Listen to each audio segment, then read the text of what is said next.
So today is the first day I'm able to try the first beer I've ever brewed.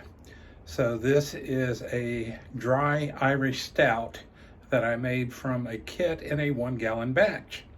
So here it goes.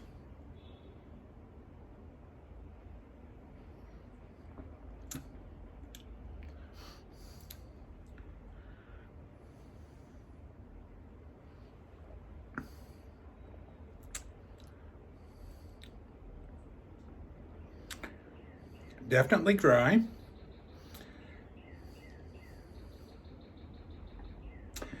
It's got a good flavor up front, but I can definitely taste the tang that my friend Will from Pegasus City Brewery has said about using a malt extract kit.